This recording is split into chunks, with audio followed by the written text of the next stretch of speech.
नमस्कार, मैं Dhananjay Kumar, the public India में आपका स्वागत है। राम मंदिर पर चर्चा जारी है और एसआईटी जांच हो रही है, पुलिस पूछताछ कर रही है।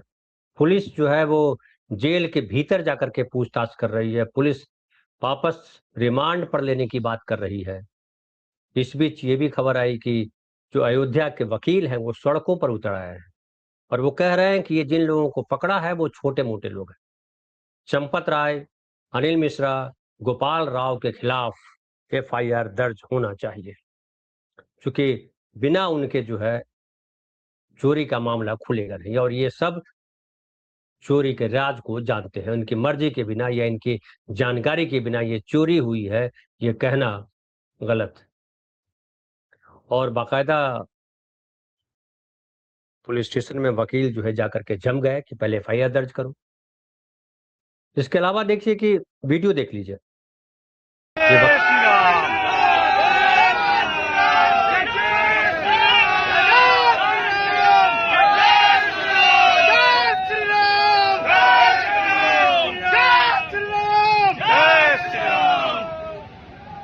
अधिवक्ता एकता जिंदाबाद जिंदाबाद जिंदाबाद। अपना अध्यक्ष कैसा हो? हालांकि देखिए जो वकील जो नारे लगा रहे हैं कि जय श्री राम के नारे लगा रहे हैं, जय सिया राम नहीं कह रहे हैं। और जय श्री राम का नारा जो है वो बीजेपी का नारा है, आरएसएस का नारा है। कि जो पॉलिटिकल नारा एक तरह से कहिए जय श्री राम है।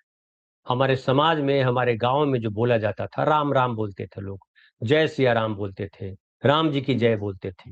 जय श्री राम जो है वो RSS, BJP, BHP, Bajrang Dal, इन सब का नारा है और ये वकील वही नारे लगा रहे हैं। और आजकल बड़ा मुश्किल है ये समझ पाना कि कहाँ क्या चल रहा है, कौन क्या कर रहा है। विश्वास का गहरा संकट है। केजरीवाल कह रहे हैं कि एसआईटी तो तब जांच करती जब एफआईआर लिखा जाता है, पहले पुलिस जांच करती। एफआईआर दर्ज हुआ नहीं उनके खिलाफ, उसके पहले एसआईटी बनाई गई। एसआईटी ने जो रिपोर्ट दी उसके बाद एफआईआर दर्ज किया गया। जितने लोग उतने बातें हो रही है और बहुत सारी बातें हो रही है। एक खबर ये भी आई कि कोई जो है राम मंदिर को बम मार करके उड़ा देना चाहता है। और केवल राम मंदिर नहीं बल्कि गोरखपुर में जो मठ है उसको भी उड़ा देना चाहता है और डीआईजी को फोन किया। पुलिस परेशान आई हुई और बाद में पता चला कि वो उड़ाने वाला जो है, जो धमकी देने वाला है, वो 17-18 साल का एक बच्चा है। मानसिक तौर पे थोड़ा कमजोर है वो। और पुलिस ने जांच की और लगा कि वो बच्चा जो कर रहा है तो उसको छोड़ दिया गया, दादी के हवाले कर दिया गया। लेकिन एक सनसनी फैल गई। अब मीडिया के लिए या कहिए कि देखिए स्क्रीन पे मैं आपको दिखा दूं कि जो फोटो है उसमें देखिएगा, न्यूज़ 24 का ये फोटो दिखा दीजिए जरा। हाँ, ये देखिए, राम मंदिर को बम से उड़ाने की धमकी, डीआईजी को आए फोन। अब ये जो हमने खबर बताई कि वो मानसिक रूप पर से कमजोर है और पुलिस ने जाकर के जांच कर ली, सब पता कर लिया, फिर भी लग सकता है लोगों को, क्योंकि खबर तो जाती रहती है। आज खबर आई और कल उसका खुलासा हुआ और परसों खंडन आया। इन सब की जगह पे जो है अभी पर खबर चलती है तो फिर चलती रहती है। हर खबर हर आदमी तक पहुंच जाए ये संभव नहीं होता है। लेकिन इस तरह के जो खबरें हैं, राम मंदिर को बम से उड़ाने की धमकी दी, ये खबर बहुत तेजी से भागती है। चूंकि हिंदू मुसलमान इसमें है, चूंकि व्हाट्सएप ग्रुप जो है वो उसको खूब तेजी से प्रचारित करते हैं। और जाहिर है राम मंदिर को धमकी देने वाला कौन हो सकता है? राम मंदिर को बम से उड़ाने की धमकी देने वाला या गोरखपुर मठ को धमकी देने वाला कौन हो सकता है? जाहिर है कोई मुसलमान हो सकता है। हालांकि अब तो ये हो गया है कि इसमें तो पकड़ लिया गया, लेकिन ये भी देखा गया है कि बुर्का पहन करके हिंदू महिलाएं जो है गौ मांस फेंक करके आती हैं, कुछ और फेंक करके आती हैं। टोपी पहन करके कोई आजादी जाता है और कहीं पे जाकर के गौ मांस फेंक आता है। बाद में पता चलता है कि वो मुसलमान नहीं था, हिंदू था। पुलिस ने ऐसी कई घटनाएं हुई है जिसमें पुलिस ने लोगों को पकड़ा है। तो अफवाह फैलाने में असामाजिक तत्व भी लगे हुए, और असामाजिक तत्व तब जोर शोर से लग जाते हैं जब सरकार खुद इस काम में आगे बढ़ जाती है। अब देखिए राम मंदिर पे जो प्रकरण हुआ है उसमें जिस तरह से जांच हुई, जिस तरह से लोगों को बचाने का काम किया जा रहा है, उससे साफ साफ जाहिर होता है कि ईमानदारी नहीं बरती जा रही है। बचाने का काम किया जा रहा है। एक मैं और देख रहा था कि कल कि जो बिल्डिंग बनाई है, बड़ी बड़ी ऊंची ऊंची बिल्डिंगें जो बनी है दिल्ली में आरएसएस की, 200 करोड़ रुपए की बिल्डिंग बनी है। लोग पूछ रहे हैं कि ये पैसा कहां से आया। जाहिर है, कह रहे हैं लोग कि पैसा यहीं से गया होगा, क्योंकि जो मंदिर बना है राम मंदिर को आरएसएस के लोग अपनी जागीर समझ रहे हैं। वो उनकी दुकान की तरह खुल गया है। वहां से जो पैसा आएगा वो आरएसएस के पास जाएगा। कई लोग कह भी रहे हैं, मंत्री तक कह रहे हैं कि भाई आप क्यों परेशान हो रहे हैं, आप तो मंदिर बनाने में थे नहीं, आप पूछने वाले कौन होते हैं, आप सवाल करने वाले कौन होते हैं। लेकिन इस देश में सवाल करने का अधिकार संविधान देता है। संविधान कहता है ये नागरिकों का देश है, ये आरएसएस का देश या किसी मुस्लिम संगठन का देश या किसी मंत्री का देश नहीं। ये नागरिकों का देश है और हर नागरिक को अधिकार है कि कोई सार्वजनिक मसला हो या किसी सार्वजनिक व्यक्ति का व्यक्तिगत मसला हो, उस पर सवाल उठाएगा और उस पर जवाब चाहेगा। प्रधानमंत्री की अगर कोई निजी जिंदगी में भी ऐसी चीजें घटती है जो सार्वजनिक स्तर पर जिसका प्रभाव पड़ता है, तो उस पर भी सवाल उठेगा। हर किसी पे उठता है। और फिर तो पुलिस को कहा जा सकता है कि भाई पुलिस वाले आप क्यों आए हो हमारे घर में, पति पत्नी का झगड़ा, उसमें आप क्या करने आए हो, आपका क्या जाता है। मेरी पत्नी क्या आपको शिकायत करने गई, सड़क पे दो लोग लड़ रहे हो तो कोई बचाने ना जाए, क्यों भाई, क्योंकि आपको हमने बचाने थोड़े कहा है। तो इस तरह के जो तर्क हैं वो जाहिर है कुतर्क है। और कुतर्क भाजपा के लोग, बीएचपी के लोग, आरएसएस के लोग खूब सोशल मीडिया पे बांट रहे हैं, तरह तरह से बांट रहे हैं, मीडिया में चल रहा है। देखिए एक और वीडियो चल रहा है जिसमें बंगाल की जो सांसद है महुआ मोइत्रा टीएमसी के, वो जब ऑफिस में थी तो बीजेपी के कार्यकर्ताओं ने उनको घेर लिया, उनके दफ्तर में अंडे फेंके और क्या क्या हुआ, पुलिस वहां खड़ी थी। अब बीजेपी के एक मंत्री कह रहे हैं बंगाल के कि महुआ मोइत्रा के साथ तो कम हुआ, केवल अंडे फेंके गए, उस पर तो बहुत कुछ फेंका जाना चाहिए। क्या ये उकसाने वाला नहीं है? क्या ये मंत्री के लिए ये सही है ये बोलना? तो आप कुछ भी बोलो, कैसे भी बोलो, आप चलेगा आपका बोलना। लेकिन दूसरा अगर बोले तो उसको अरेस्ट कर लेंगे, गोली मार देंगे, बुलडोजर चला देंगे। आई लव मोहम्मद बोलने पर बुलडोजर चल जाता है। और देखिए एक और वीडियो बड़ा वायरल हुआ था जिसमें एक पत्रकार कोई पूछने गया और जो एक मुस्लिम बुजुर्ग से सवाल किया और आदित्यनाथ के बारे में कुछ बोल दिया शायद उसने, और उसको पुलिस पकड़ के ले गई, उसको गोली मार दिया पैर में, उसको लंगड़ाता हुआ आदमी चला रहा है। ये क्या है? लेकिन जो राम मंदिर के जो आरोपी हैं, जिन पर एफआईआर दर्ज किया गया है वो, और जिन पे एफआईआर दर्ज करने की लोग मांग कर रहे हैं, वो तमाम लोगों के साथ क्या हो रहा है? जिन पर एफआईआर दर्ज हुआ, कहा जा रहा है कि उनको जो है उनके उनसे उनके प्रति सख्ती बढ़ गई है और अब बुलडोजर भी उनके घरों की तरफ बढ़ने की बात की जा रही है। कहा जा रहा है कि अब पुलिस जो है बुलडोजर लेकर के उनके घरों को तोड़ेगी, खास करके उनके घरों को जो मंदिर में नौकरी करने के बाद जिन्होंने घर बनाने का कार्यक्रम शुरू किया है। जिनका नया घर बन रहा है उनका घर टूटेगा। कई लोग कह रहे हैं कि ये दिखावे के लिए हो रहा है, क्योंकि इतना सारा सवाल उठ गया है कि बुलडोजर क्यों नहीं है, बुलडोजर क्यों नहीं है। तो उन सवालों को ढकने के लिए बुलडोजर उस तरफ ले जाया जा रहा है जो नए घर है। लोग कह रहे हैं ये जो है दिखावे की कार्रवाई है, क्योंकि जब तक चंपत राय पर, अनिल मिश्रा पर और गोपाल राव पर केस नहीं दर्ज होता, तब तक कैसे माना जाए कि ईमानदारी से जांच हो रही थी। और इसकी जांच के दायरे में केवल वही लोग नहीं, अब तो मंदिर के ट्रस्ट के कुछ और लोग भी बोलने लगे हैं। तो अब ये पूरा का पूरा मैटर जो है बीजेपी के लिए खतरनाक साबित होता जा रहा है। और बीजेपी जानती है कि अगर इस डैमेज को कंट्रोल नहीं किया गया, विपक्ष जो हमलावर है उसको अगर घेरा नहीं गया, तो फिर 2027 का चुनाव जीतना, विधानसभा चुनाव जो उत्तर प्रदेश में हो रहा है, फरवरी मार्च में होने वाला है, वो जीतना असंभव हो जाएगा। और इसलिए देखिए बीजेपी तरह तरह की तैयारी कर रही है। अभी मानसून सत्र आने वाला है 20 जुलाई से, उसकी तैयारी में बीजेपी अभी से लग गई है। एक तो ये है कि सांसद जुटाए जा रहे हैं ताकि 2/3 बहुमत हो जाए। कहा जा रहा है 30-32 सांसद अभी कम पड़ रहे हैं। 30-32 सांसद कहां से आएंगे, इसकी तैयारी चल रही है। कई लोग कह रहे हैं कि संभव है समाजवादी पार्टी के सांसद भी टूट जाए। टीवी के जो है तमिलनाडु में जिनकी सरकार है, उनके लोग कह रहे हैं कि हमारे विधायकों को फोड़ने की कोशिश हो रही है।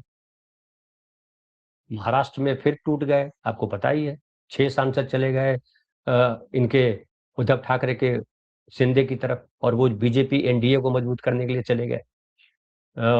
तमिल यहाँ पश्चिम बंगाल में कई सांसद टूट गए, ममता बनर्जी की पार्टी के ढेर सारे सांसद टूट गए, ये भी आपको पता है। अब और किनके सांसद टूटेंगे, ये देखने वाली बात है। लेकिन उसके अलावा जो है, एक और बिल लाने की तैयारी है सरकार की, और सरकार के बिल लाने की तैयारी ये है कि जो पीएम है या सीएम है या कोई भी मंत्री है, उनको हटाने का बिल जो है लाया जा रहा है।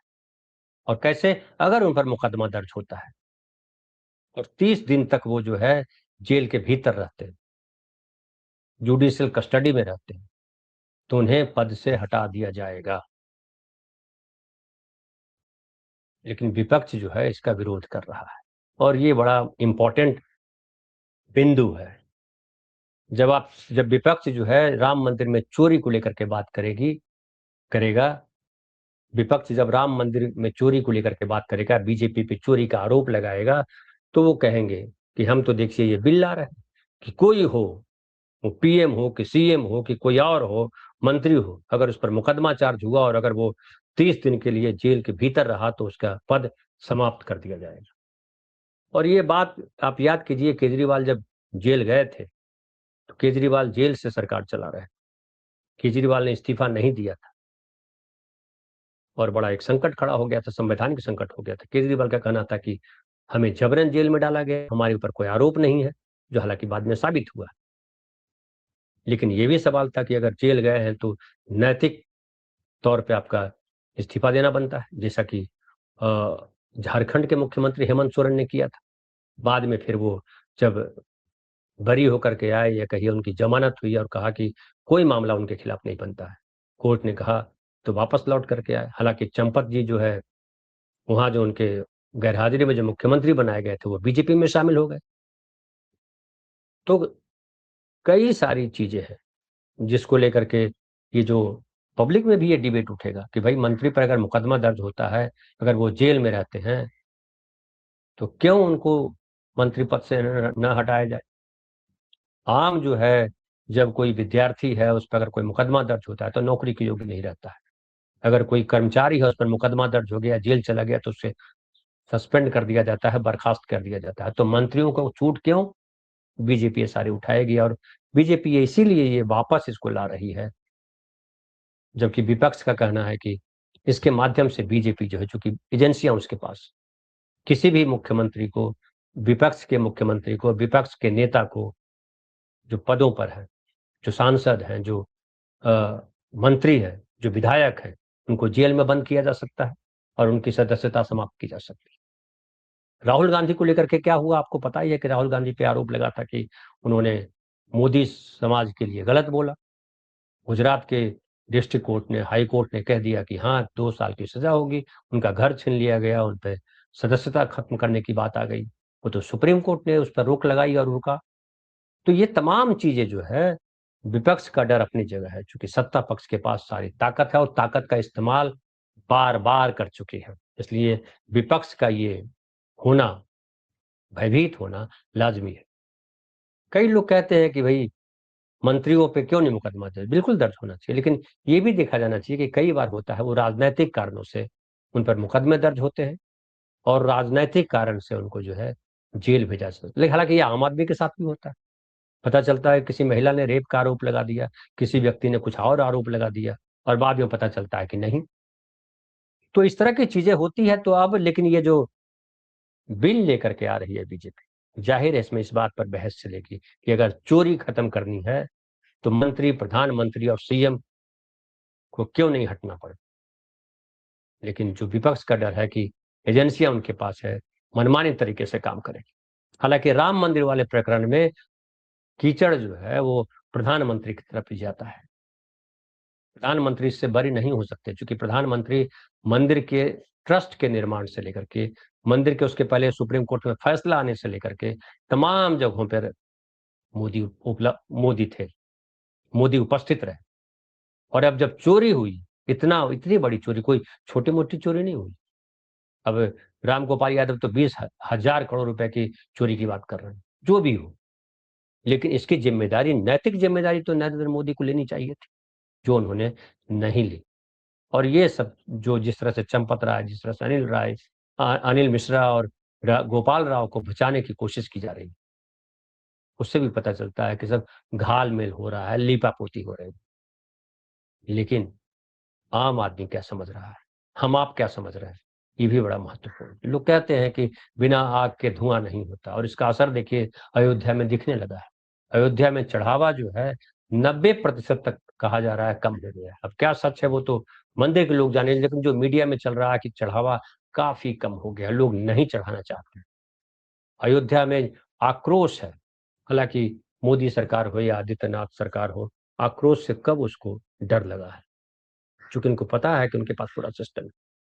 ये जो सीजीपी के लोग जो जंतर मंतर पर धरना प्रदर्शन कर रहे हैं, अनशन कर रहे हैं, वहां जो लोग आ रहे हैं उनको किस तरह से रोका जा रहा है, खास करके जो मुस्लिम हैं, जो स्टूडेंट्स हैं, उनको किस तरह का पुलिस रोक रही है, परेशान कर रही है। एक वीडियो तो मैं देख रहा था जिसमें अभिजीत दीप के कह रहे थे कि देखिए स्टूडेंट को किस तरह से मारा है, और पुलिस कह रही कि कोई सबूत है कि हमने मारा है। तो तरह तरह से रोकने का प्रयास हो रहा है। जो हम मदद कर रहे हैं उनके घर पे छापे पड़ रहे हैं, उनके रिश्तेदारों पे छापे पड़ रहे हैं। सरकार हर कोशिश कर रही है कि उसके खिलाफ जो आक्रोश है, जो वो कंट्रोल किया जा सके, लेकिन सच नहीं छुपता। और जिस तरह से पिछले 12 साल से सरकार चली है नरेंद्र मोदी जी की, या पिछले कहिए 9 साल से सरकार चली है, 9 साढ़े 9 साल से आदित्यनाथ जी की, अब जो है सरकार ईमानदारी से काम कर रही है, सरकार धर्मनिरपेक्ष तरीके से काम कर रही है, सरकार बिना राग द्वेष के काम कर रही है। ऐसा होता दिखाई नहीं पड़ रहा है। इसीलिए संदेह गहरा है, और इस संदेह के बीच राम है, राम मंदिर है, हमारा लोकतंत्र है। बहुत बहुत धन्यवाद।